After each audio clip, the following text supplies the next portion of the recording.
This press briefing is basically chaired by Gauteng chancellors. Without further ado, I'd like to introduce Professor Makanya, which will introduce you to the rest of the vice-chancellors. Professor Makanya. No, thank you so much. Good afternoon and most welcome to this press conference. As he indicated briefly, that this press conference is actually convened by the vice-chancellors of Gauteng universities. We are going to be making our presentation to all of you, but I want to introduce our team to you. On my right-hand side here, we have Professor Cheryl Dilaray. She is the Principal and Vice-Chancellor of the University of Pretoria. In my case, Professor Mandla Makanya, representing the University of South Africa, UNISA. On my left-hand side, we have Professor Aaron Rensberg, who is the Principal and Vice-Chancellor of the University of Johannesburg. Then we have Professor Adam Habib, the Principal and Vice-Chancellor of the University of Witwatersrand. And then our colleague right at the end there, representing the Vice-Chancellor of Tshwane University of Technology, who is the DVC there. So you are most welcome. And at this point, I'll be requesting Professor Aaron Rensberg to present our statement to you. Good afternoon, colleagues and friends in the media. So I'll work my way through our statement, and thereafter our chairman will take questions. And so today we thought it's important to speak to you and through you to our community in Gauteng and beyond. And so today we appeal to students, professional, support staff, alumni and parents to do everything within their power to ensure a smooth start to the academic year. We make this call because of the importance of university education as the foremost route to empowerment for individuals, families, communities, and our nation. Our job as universities is the empowerment of the next generation of leaders for the South African economy, society, and public service through academic study that leads to concrete, sought-after qualifications.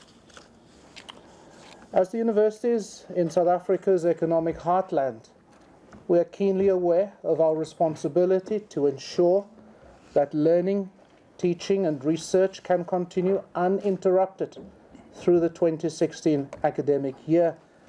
And today we appeal to all associated with the universities to make their contributions to achieving that same goal.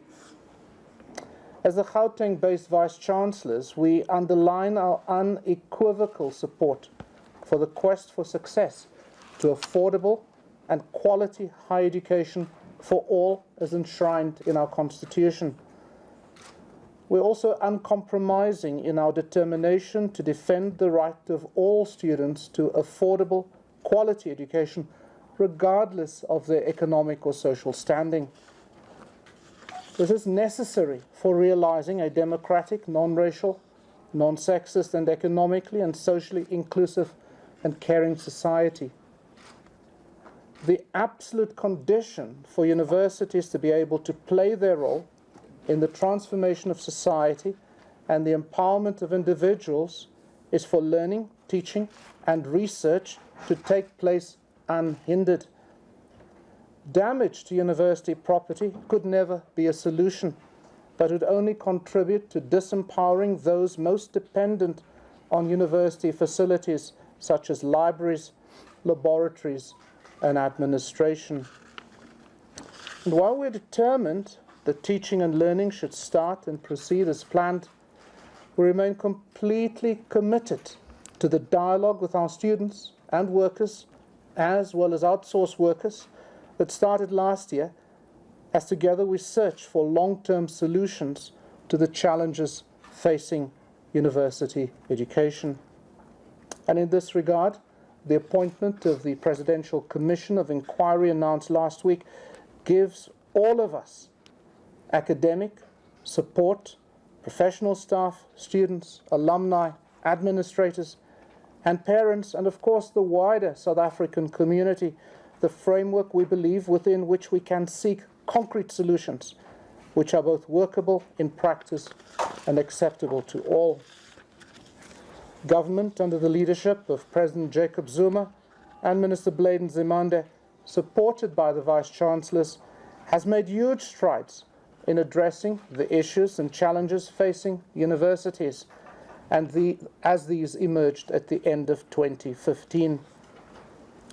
And following the report and recommendations of the Presidential Task Team on the funding for higher education, a total amount of almost 17 billion in our instance, and we will speak more specifically to these, close to 7 billion has been committed by government to support universities in managing the 0% fee increase in 2016 and in addressing the National Student Financial Aid Scheme shortfalls and outstanding student debt. In an environment of fiscal restraint, we believe that this is an exceptional achievement. Universities, in turn, have also put in place their own institutional mechanisms to mobilize additional funds and to enhance support to financially needy students and their parents in order to create better access to higher education. We realize that many challenges remain, particularly for the so-called missing middle group of students who are unable to access the National Student Financial Aid Scheme funding and who find it difficult to pay their own way. And we're doing everything within our power to support this group in the short term, while we are working with government to improve the support in the medium and in the long term. The current university funding model is based on fees. We emphasize that there are many other ways of funding university education, and it is possible that the Presidential Commission may recommend a new model in the long term. As Gauteng-based vice-chancellors, we are deeply concerned with the current and recent disruptions and violent protests linked to the student registration processes at some of our institutions. In most cases, these sporadic but sometimes violent events has been led by small groups of students. In some instances, they have been supported by the employees of service providers contracted by our universities. We are, however, aware that the vast majority of our students, actively encouraged by their parents, are keen for the academic year to get underway. And all that we are asking for is for these students to be allowed to get on with it, while assuring all that the issues of concern will continue to be at the top of our shared agenda. And so we call on all sectors of society, including parents, churches, and other faith-based organizations, including mosques, and civil society, to mediate and to work with us to ensure that the university sector does not suffer long-term damage. Our university sector is one of the best on our continent, and which we as a country cannot afford to destroy. Our students certainly cannot afford to lose a year because a minority is determined to disrupt teaching and learning. We emphasize that all members of our university communities have the right to protest. At the same time, such protests must respect the constitutional rights of others to access our universities in order to learn and to work. And so any attempt to disturb the smooth running of our universities as we gear up for the new academic year should be rejected by anyone interested in the broadest possible access to higher learning as a route to transformation and intergenerational empowerment in our country.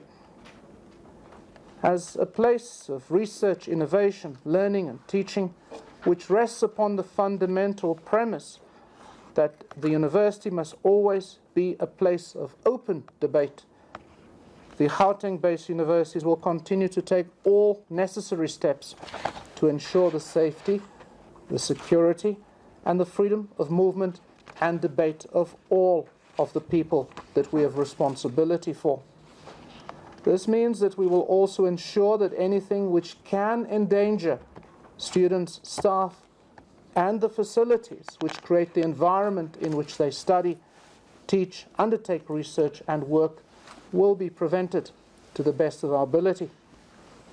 And so we urgently appeal to all students and other role players to respect the rights of others to access our universities, for them to act responsibly through constructive engagement, and to desist from any form of violent or disruptive protest action which places our community and facilities at risk and jeopardizes the entire higher education system in its tasks of empowering the next generation, our nation and our country.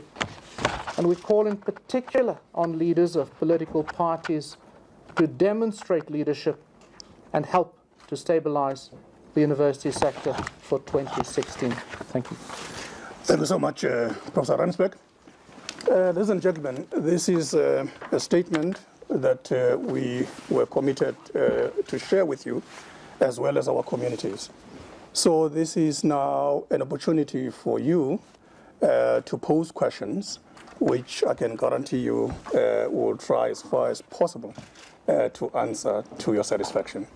So I'll request that as and when you raise a question, please identify yourself, and then we shall then proceed. Oh, I then want to welcome our Vice-Chancellor, Professor Dibier of Sefako Makgatho University, who has just joined us. So, but anyway, while he's trying to find his seat, I will request that we proceed with the questions. But as I indicated, if you can just identify yourself and the media that you represent, and then we shall proceed along those lines. We are ready. Thank you. Yes, ma'am. Yes. In the statement, it is that there are many other ways of funding higher education. I was wondering if maybe the panel can possibly speak to maybe what some of these can be, considering what is happening now. And also, it also speaks about that the universities will do everything in their power to prevent whatever will endanger students and staff. And some of the institutions, UNISA and VEPS, have obtained content against NUP.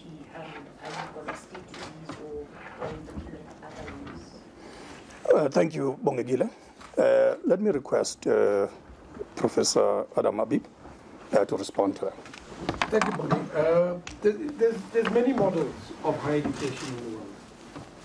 Obviously, one of the most empowering and successful is that in large parts of Western Europe and parts of Asia, where higher education is completely free, but that it's paid for through a subsidy system that is funded through the tax. So if you go to Germany, if your fees are, at least in public universities, completely free. We go to many of the Scandinavian countries, that's a model. It does require a fairly wealthy society to be able to do that. And it does come with an understanding of trade-offs, that actually you'll end up paying much higher in the taxes to enable that.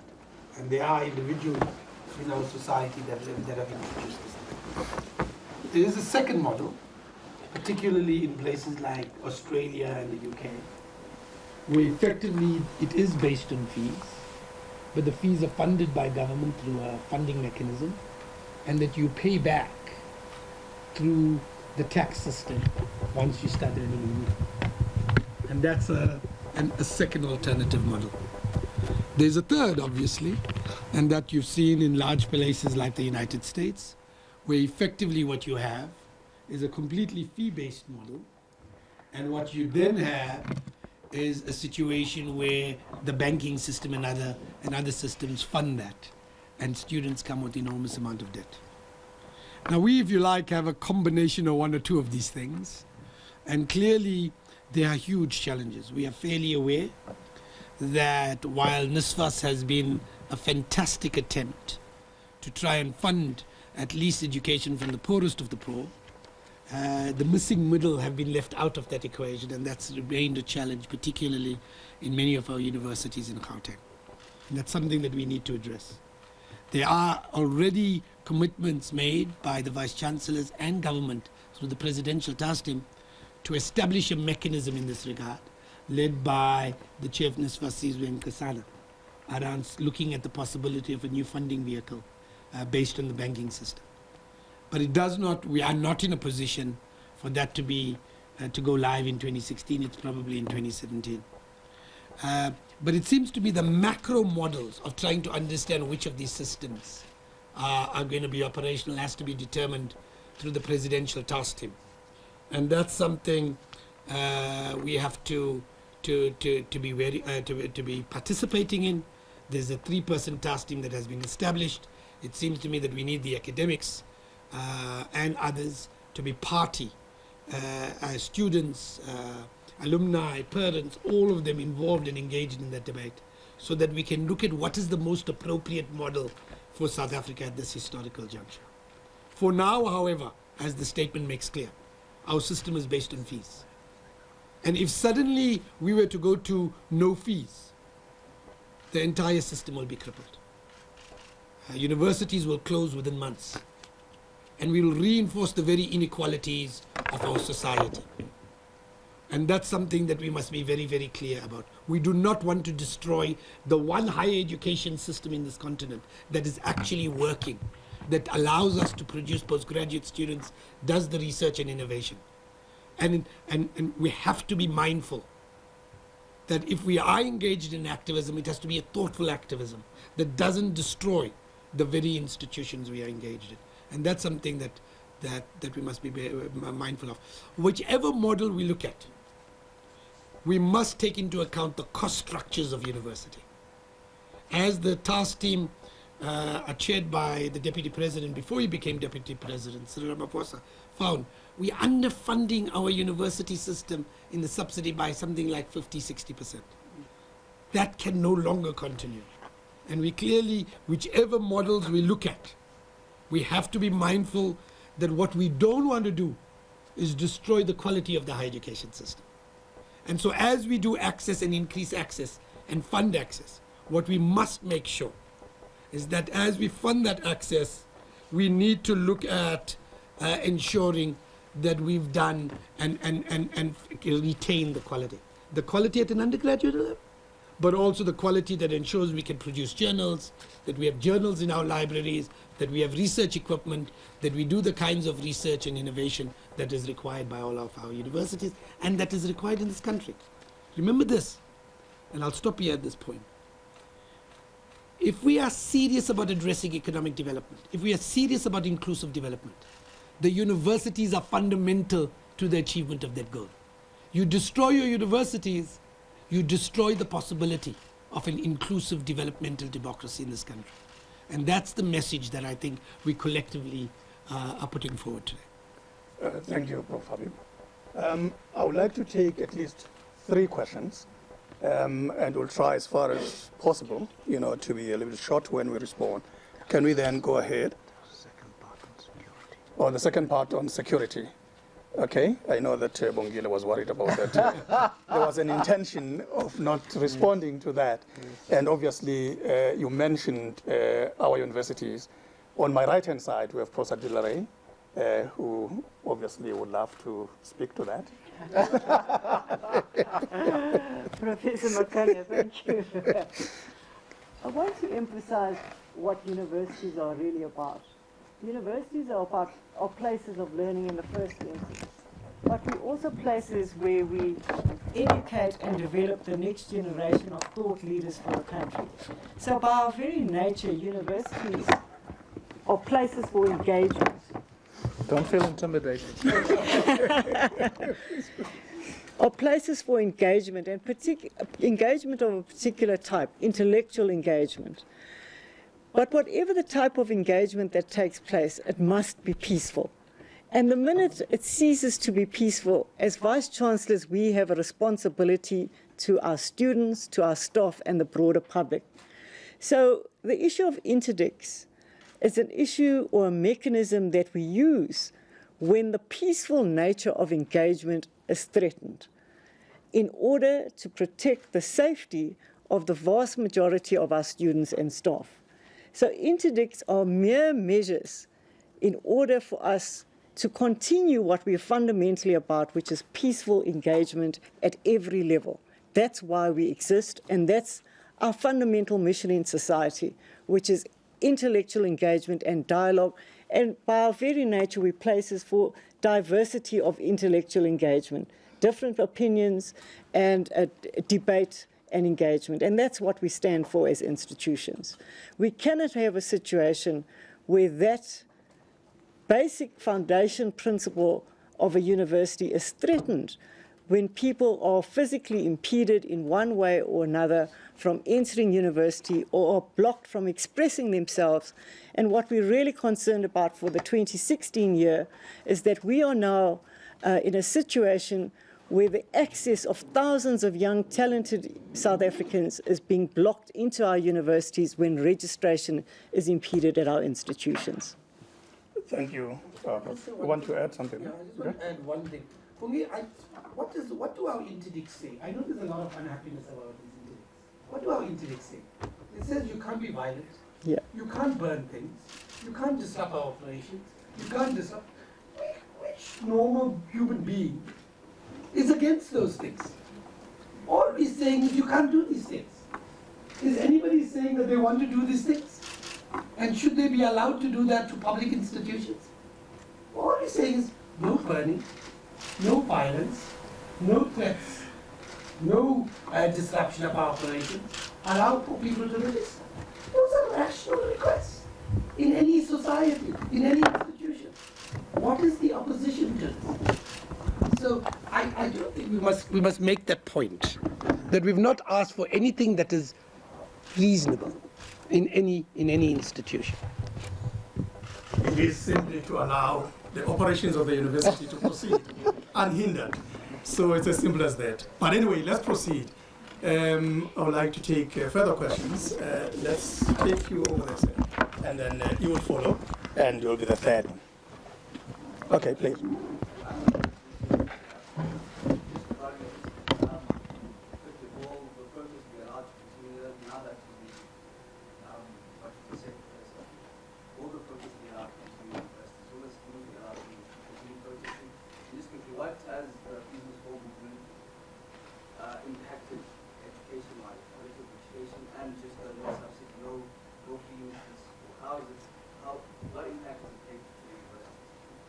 Thank you so much. Shall we take the second question over there? Right.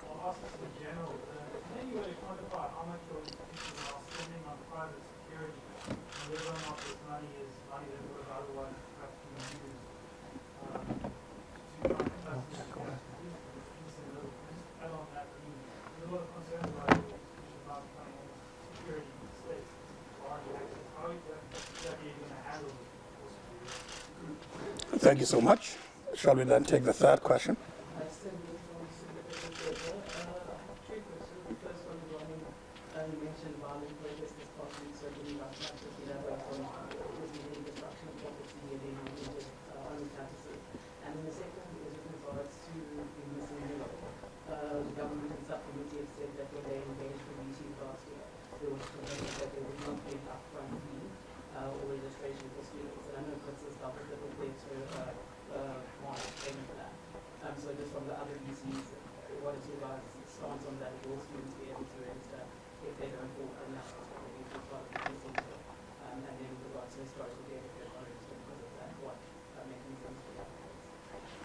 Thank you so much.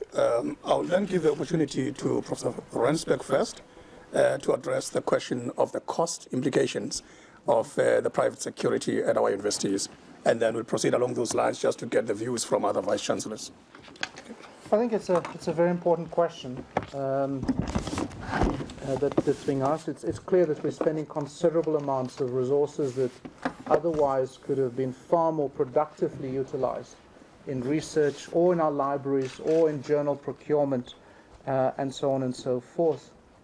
I was reminded this morning that in the event that a library at a 100-year-old university in Gauteng is burnt down, then the costs are simply beyond our ability to calculate. And putting back together such a library is an almost impossible task.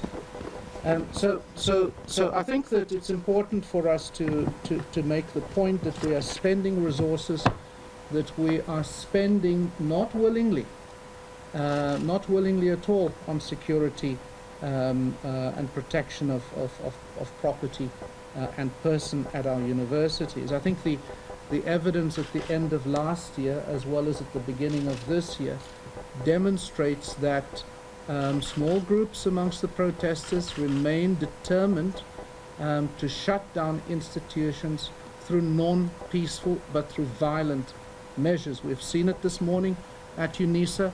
We've seen it this morning at University of Pretoria. In the instance of the University of Johannesburg, for example, at the end of last year, one of the buses was burnt with 42 students on board. The bus was petrol bombed from the front of the bus, so that the 42 or so students had to smash their way out of the bus. We have seen extensive damage in the instance of TUT, where an examination hall was gutted completely to the ground. We have seen similarly extensive damage to our peer institutions in the Western Cape, in particular Cape Provincial University of Technology, and of course the University of Western Cape. So we are spending resources in order to protect life of our students and our staff, and in order to protect the facilities and the heritage that has been built up in our institutions over decades. Not over 5 or 10 or 21 years, but over several decades. And so the reason for our call today, our call for our public to respond and to work with us to secure this academic year, for it to be free of any disruption and violence, is precisely to help us get out of this situation that we find ourselves in, where some of us are spending as much as 1.5–2 million rands a month on additional security. It's not sustainable. It's simply not possible, and hence our appeal today to political parties, to civil society organizations, to our parents, to intermediaries, to eminent South Africans here in Gauteng in particular for us, to be able to step forward and to assist us in obviating the situation that we are faced with.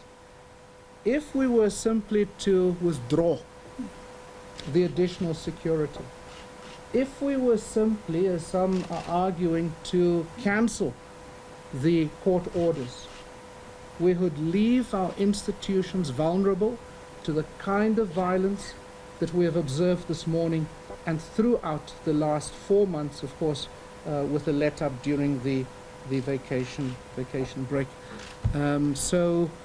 Our approach to this is, if we can stop tomorrow this expensive cost of additional security operations at our universities, then we will do it.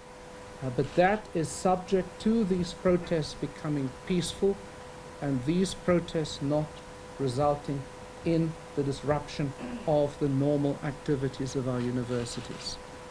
Thank you, Professor Rensberg. I'm just looking around. Professor Delaray? There was a question about the impact of the zero fee increase or no fee increase for 2016. I do wish to confirm that government has honoured the commitment to assist the universities by funding the gap we would have experienced as a result of the zero fee increase. We have been informed, it's a formal commitment by government, that they will assist the universities by giving additional allocations for the 2016 academic year. By doing so, there's now the time available for the Presidential Commission and other work to be done to look at the future funding dispensation for our institutions. Okay, so the commitment as things currently stand from the side of government is to spend 50% out of the allocations per university by the end of January and the remaining 50% by April this year. So it has come in handy, and we are actually very grateful to the state for that. Pastor Habib? So there was a question there around peaceful protest. I mean, peaceful protest is entirely allowed.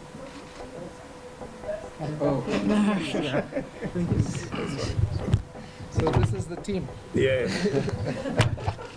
All right.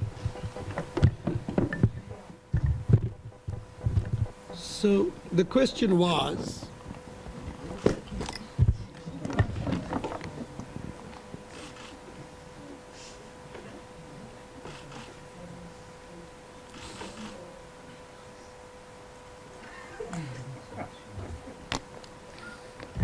well, keep your phone close, okay? The mic is off. Which one is it? This one. Say right. Okay, can you go, bro? Okay. So there was a question around peaceful protest, and peaceful protest will be allowed. Each one of our universities, we are public institutions, and we abide by the Constitution, and the Constitution is quite clear. Peaceful protest is allowed in our society, and it's a legitimate means of expressing one's dissent. However, that Constitution is also very clear that when you're undertaking that protest, you have to do so within certain parameters. You cannot threaten people's lives. You cannot burn places down. You cannot violate the rights of others. Rights come with responsibilities, colleagues. And so it seems to me absolutely that we will allow protest, but that protest must be must be undertaken within the parameters of what is allowed, and now within the rules that have been established by the various legislation and the various policies of our institutions. By the way, every student ties and commits to that when they come to our university. They commit to it when they start. And so, in principle, we have no problem with the Constitution, with the protest. It's legitimate, but it must be done within particular parameters. And I want to say that starting off in the last week, the parameters of peaceful protest were breached. And it is precisely because they were breached that we were forced to bring in the kinds of security mechanisms that needed to be established in this regard. Somebody raised the issue of the militarized state, I think it was. Every one of us is committed to withdrawing the security as soon as we can be guaranteed that safety and security is not compromised, that the registration processes will continue, and that the universities will be operational. It would be irresponsible of us to say we are prepared to compromise safety and security. It would be irresponsible of us to lose the academic year. Hundreds of thousands of students' lives will be decimated if we were to allow that to happen. And so peaceful protest is allowed, provided registration happens, provided safety and security is not compromised, provided the operations of our universities are continued. And as soon as we can, we will withdraw that. As Professor Rensburg said, it is unsustainable. And so we want to make sure that we get people to start working towards this. We'd love the protesters to recognize that if they give a commitment to this to go ahead, we can begin the processes of engagement to ensure that we can find long-term solutions to the challenges that we have. And that's something that we would be committed to do. I want to also stress something in our statement. I think we all collectively call on political leaders, the leaders of political parties, to behave and to engage and show leadership to stabilize the higher education system. Every one of them is committed. They've publicly committed to economic development. They publicly committed to inclusive development. Well, that's not going to happen if the higher education system is not stabilized. And so all of the leadership of all of the political parties have a specific responsibility to play a direct role in stabilizing our system. And we collectively are calling on them to play that role of leadership in our society. Thank you, Professor Habib. Let me request Professor Stanley Mukola, who, as indicated, the Vice-Chancellor Academic, but representing the Vice-Chancellor of Science, Industry and Technology. Thank you very much, Chair. Colleagues, I think we know for sure that our education is the support of the society is not going well. We are really concerned as don't move, we'll move later. We are highly concerned for Grasbeck actually indicated that now at TUT we had a serious damage to our property there. You recall 2 years ago we actually lost 18 new cars. We have millions of rents. And this year we had to postpone examinations for sure because the damage was extensive. If you check our Genco Hall, our offices, our cafeteria, where students actually get food feeding, all this part was destroyed completely. And we feel that now the same property needs to be repaired and we have to use money which you get in a difficult way. So really calling upon all the students to really respect our property because the same property that now we use to really educate them. We feel, and then actually we have observed in Soshanguve in particular that now people who are causing these problems, some of them are not even our students. There are people who failed some years back. Now they come back to destabilize our institutions. And we're really calling upon the level-headed students to really identify these people and isolate them. So far we are successful this year to really identify those and say to them, you are not going to enter our campus. Those who have been to Soshanguve, of course, will see that now. To enter Soshanguve now is quite a task. We made it clear that now we are only going to allow those who are students of TUT to come to TUT. And we're really calling upon the parents, the community, the politicians to assist us in achieving this objective of actually providing higher education to our people. That's all I can say for now. Thank you, Professor Paul. Professor Chris Duvier, as I said, the Vice-Chancellor of Sipako University. Can come to this way in order to allow you.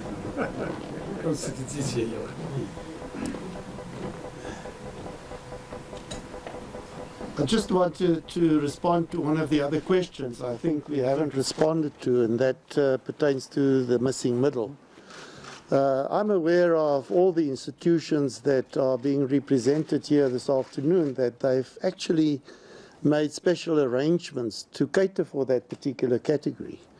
I think the basic principle is, which we all support and adopt as institutions, is that for those students that are performing academically, we will never exclude those students for financial reasons. We will do everything that is within our power to assist those students through the various options that exist. So I think that's the bottom line for us.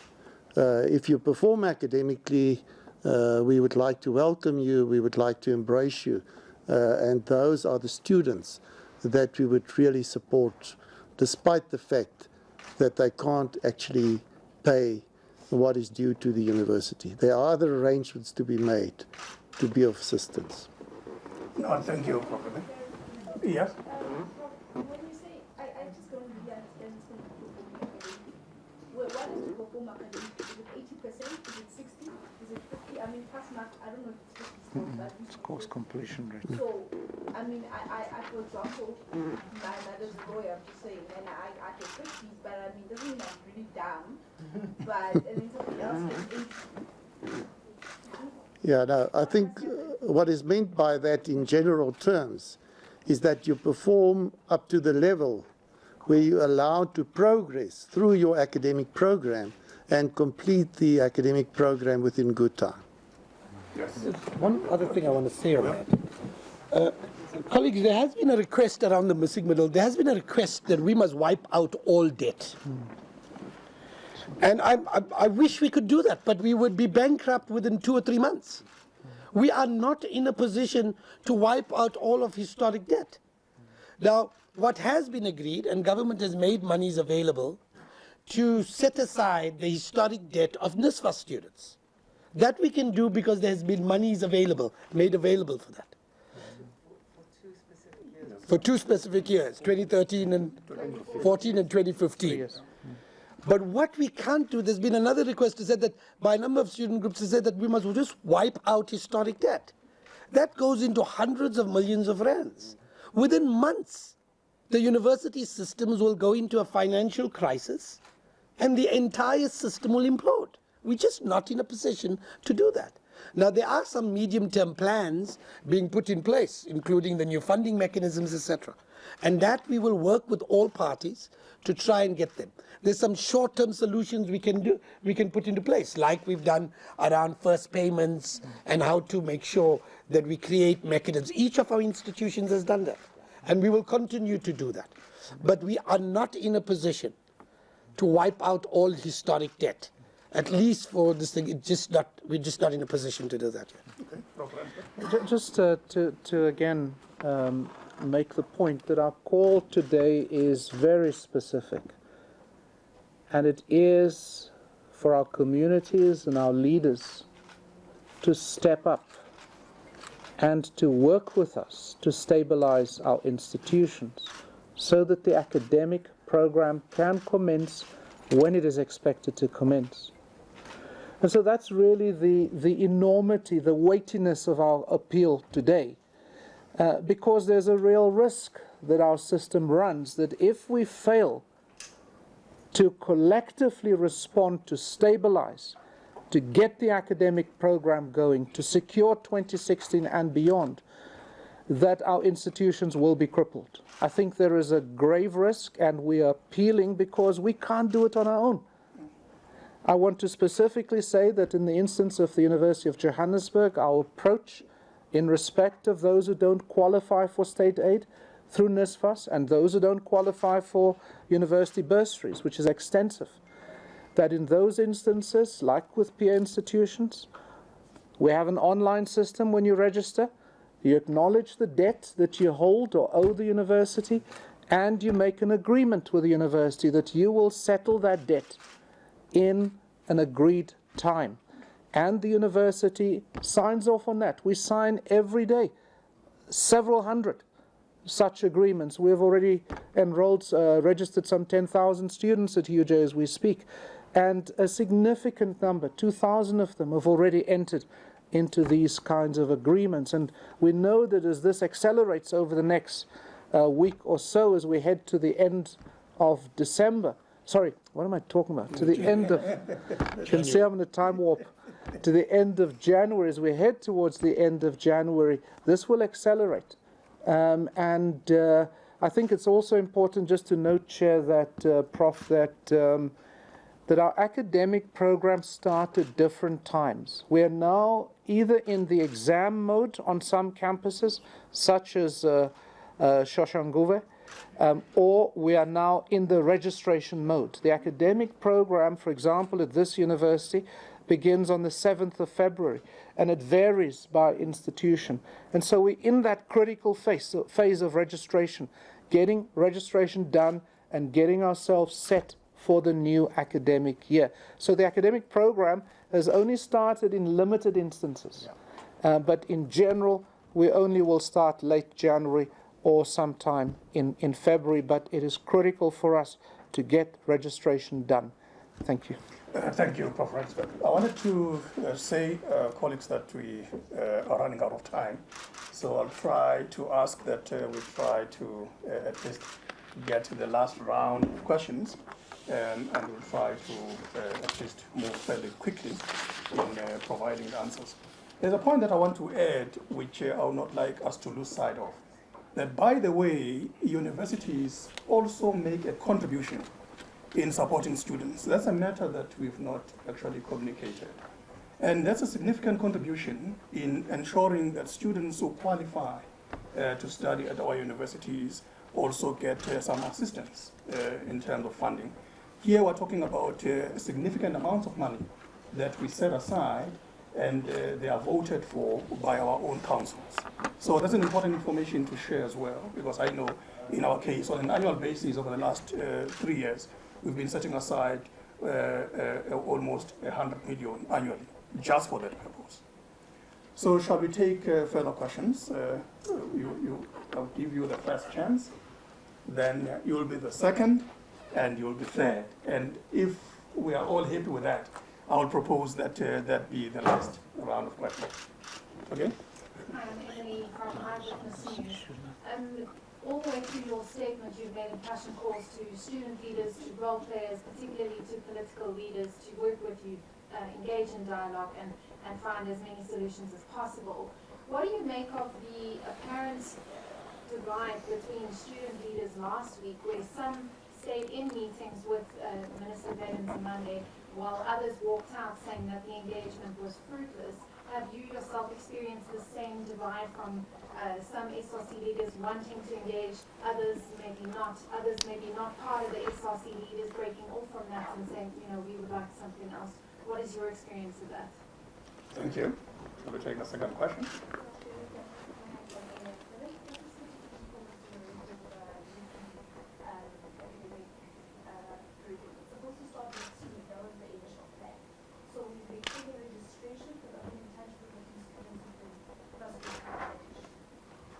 Thank you so much.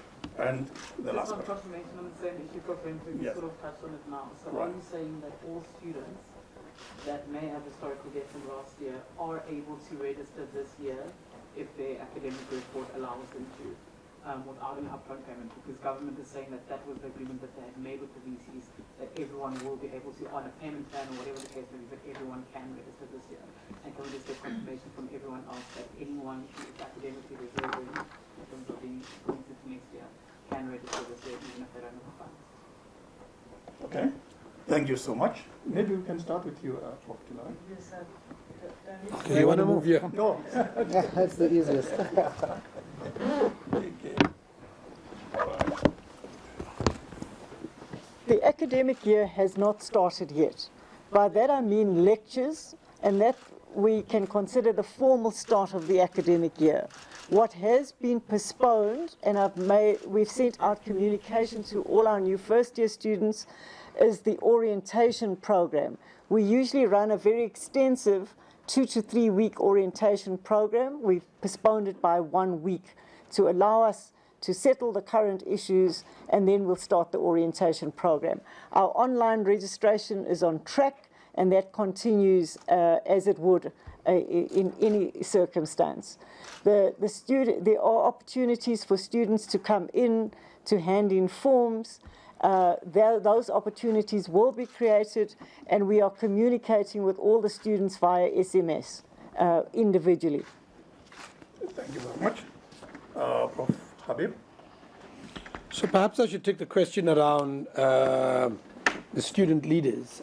It's absolutely true that since November of last year, and particularly in this year, the student leadership has not been completely united.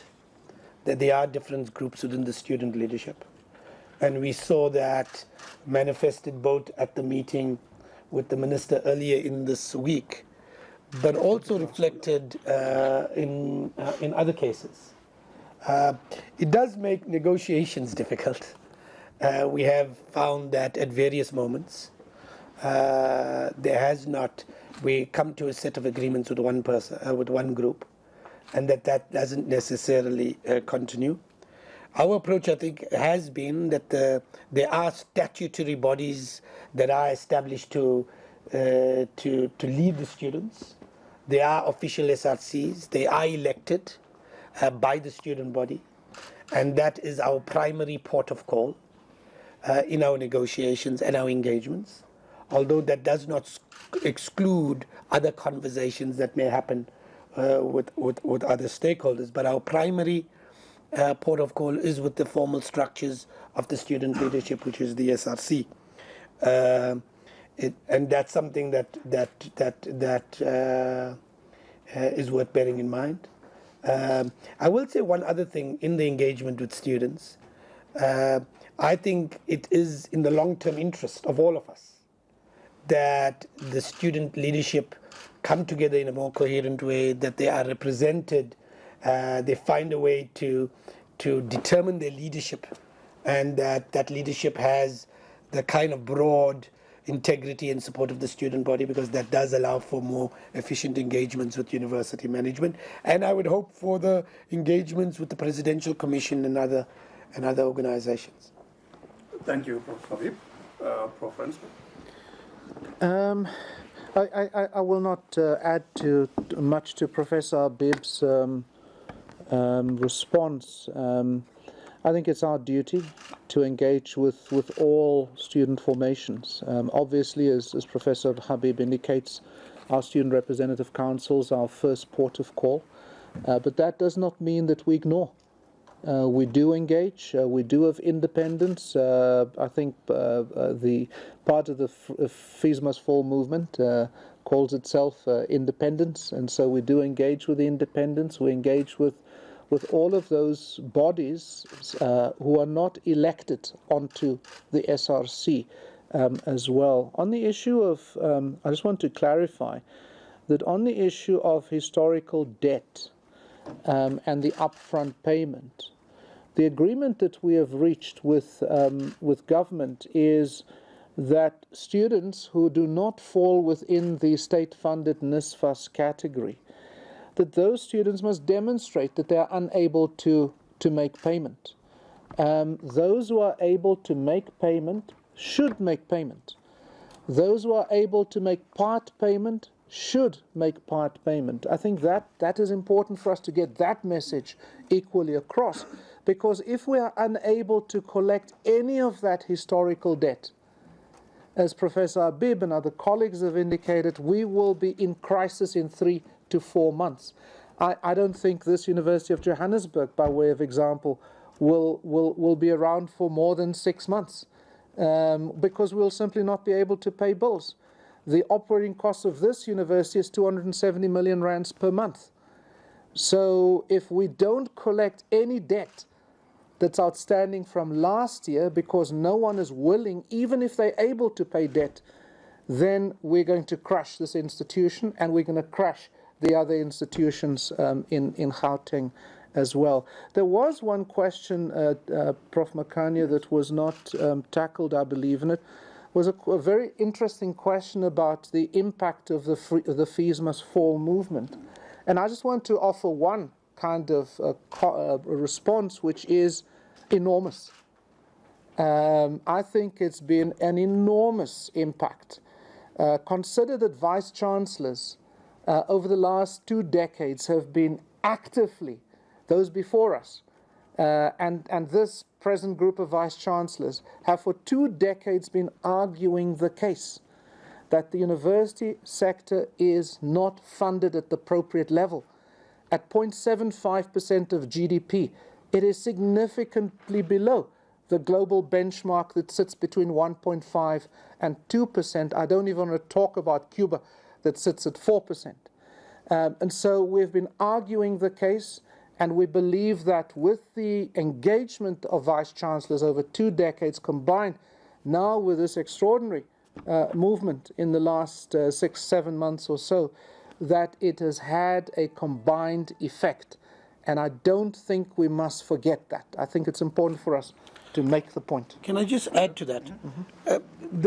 Look, I'm going to be as blunt. I think that the student leadership has done fantastically in October last year.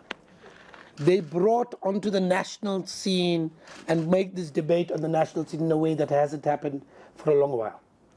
And it is precisely that the collective vice-chancellors backed the 0% call. We backed it when the negotiations happened with the president in October of last year. So that is something that, and I want to be clear about this, I think every one of us is committed to creating affordable, quality, higher education. And we are happy to sit down and work with the student leadership towards achieving that end.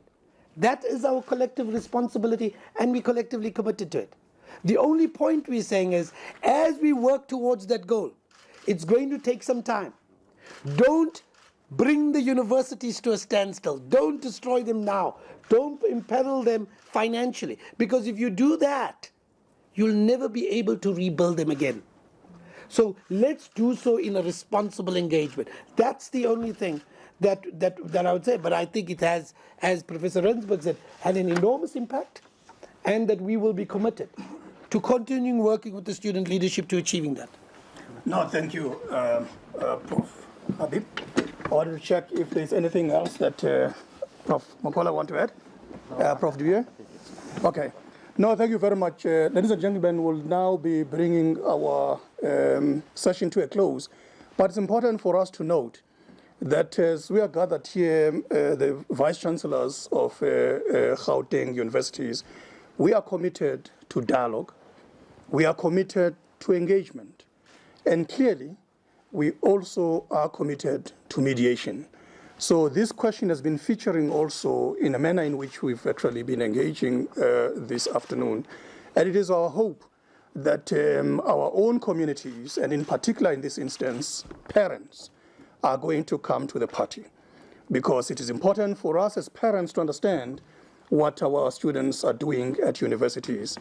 And also, as our vice-chancellors, fellow vice-chancellors have clearly indicated, that over and above our own parents, we are calling on the support of our political parties.